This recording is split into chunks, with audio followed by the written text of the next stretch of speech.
20 ವರ್ಷಗಳ ಬಳಿಕ ಆ ಊರಲ್ಲಿ ಹಬ್ಬ ನಡೆಯುತ್ತೆ. ಹೋಳಿ ಸುಗ್ಗಿ ಅಂತ ಕರೆಸಿಕೊಳ್ಳೋ ಈ ಹಬ್ಬದಲ್ಲಿ ಗಂಡಸರ ಜಾನಪದ ಉಡುಪು ಹಾಗೂ ನೃತ್ಯವೇ ಒಂದು ದೊಡ್ಡ ಆಕರ್ಷಣೆ.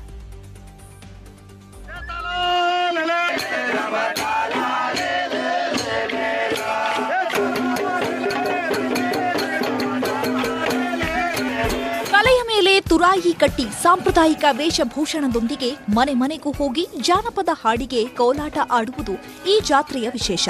ಜಾನಪದ ಕಲೆಯ ತವರೂರು ಅಂಕೋಲಾ ತಾಲೂಕಿನ ಅಲಗೇರಿ ಗ್ರಾಮದಲ್ಲಿ ಕ್ಷತ್ರಿಯ ಕೋಮರ ಪಂಥ ಸಮಾಜದವರ ಹೋಳಿ ಸುಗ್ಗಿ ಸಂಭ್ರಮ ಇದು. ಕಳೆದ 20 ವರ್ಷದ ಬಳಿಕ ಈ ವರ್ಷ ಹೋಳಿ ಸುಗ್ಗಿ ಸಂಭ್ರಮ ಆಚರಿಸುತ್ತಿದೆ ಈ ಸಮುದಾಯ. ಉನ್ನತ ಮಟ್ಟದಲ್ಲಿ ಈ ಸಂಭ್ರಮ ಇದೆ. 20 ವರ್ಷದ ನಂತರ 21ನೇ ವರ್ಷಕ್ಕೆ ಈ ಸುಗ್ಗಿಯನ್ನು ನಾವು ಏಳಿಸ್ತಾ ಇದ್ದೇವೆ.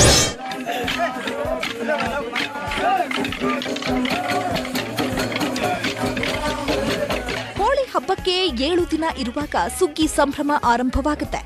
7 ದಿನದಲ್ಲಿ ಹಳ್ಳಿ ಹಳ್ಳಿ ಸುತ್ತಾಡಿ ಮನೆ ಮನೆ ಕೋಲಾಟ ಆಡಿ ಸಾಂಪ್ರದಾಯಿಕ ಪದ್ಧತಿ ಉಳಿಸುವ ಪ್ರಯತ್ನ ನಡೆಯುತ್ತೆ.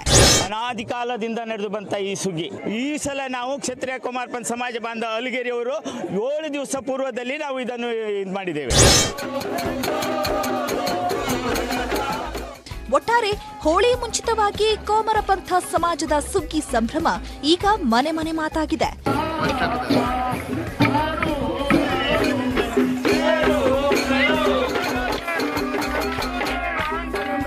ದರ್ಶನ್ ನಾಯ್ಕ್, ನ್ಯೂಸ್ 18, ಕಾರವಾರ.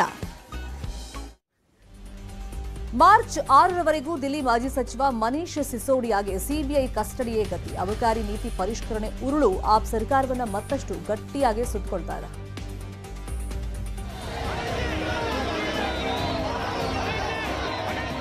ಕಳೆದ 10 ದಿನಗಳಿಂದ ಸಿಬಿಐ ಬಂಧನದಲ್ಲಿರೋ ದಿಲ್ಲಿ ಮಾಜಿ ಸಚಿವ ಮನೀಶ್ ಸಿಸೋಡಿಯಾ ಅವರನ್ನ ಮತ್ತೆ 2 ದಿನ ಸಿಬಿಐ ಕಸ್ಟಡಿಗೆ ನೀಡಿ ಕೋರ್ಟ್ ಆದೇಶಿಸಿದೆ. ಜಾಮೀನು ಕೋರಿ ಸಿಸೋಡಿಯಾ ಸಲ್ಲಿಸಿದ್ದ ಅರ್ಜಿಯ ವಿಚಾರಣೆಯನ್ನ Delhi rose avenue court March 10ಕ್ಕೆ ನಿಗದಿಪಡಿಸಿದೆ. ವಿಚಾರಣೆಗಾಗಿ 9 ರಿಂದ 10 ಗಂಟೆಗಳ ಕಾಲ ಕೂರಿಸ್ತಾರೆ. ಸಿಬಿಐನವರು ಒಂದೇ ಪ್ರಶ್ನೆಯನ್ನೇ ಪದೇ ಪದೇ ಕೇಳ್ತಾರೆ. ಕೇಳಿದ್ದನ್ನೇ ಕೇಳಿ ಕೇಳಿ ಮಾನಸಿಕ ಕಿರುಕುಳ ನೀಡುತ್ತಿದ್ದಾರೆ. ಸಿಬಿಐ ವಿಚಾರಣೆಗೆ ಸಂಬಂಧಿಸಿದಂತೆ ಕೋರ್ಟ್ನಲ್ಲಿ ಮಾತನಾಡಿರುವ ಮನೀಶ್ ಸಿಸೋಡಿಯಾ ಸಿಬಿಐ ವಿಚಾರಣೆ ಬಗ್ಗೆ ಅಸಮಾಧಾನ ವ್ಯಕ್ತಪಡಿಸಿದ್ದಾರೆ. ಈ ಹಿಂದೆ ಸುಪ್ರೀಂ ಕೋರ್ಟ್ನಲ್ಲಿ ಜಾಮೀನು ಕೋರಿ ಸಲ್ಲಿಸಿದ್ದ ಅರ್ಜಿಯ ವಿಚಾರಣೆಯನ್ನ ಕೋರ್ಟ್ ವಜಾ ಮಾಡಿ ಕೆಳ ಹಂತದ ಕೋರ್ಟ್ನಲ್ಲಿ ಅರ್ಜಿ ಸಲ್ಲಿಸುವಂತೆ ಸೂಚಿಸಿತ್ತು.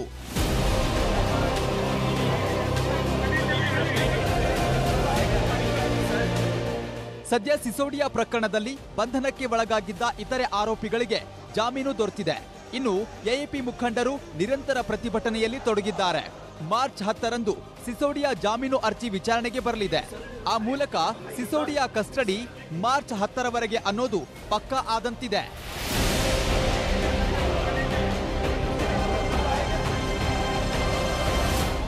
Bureau report, news 18.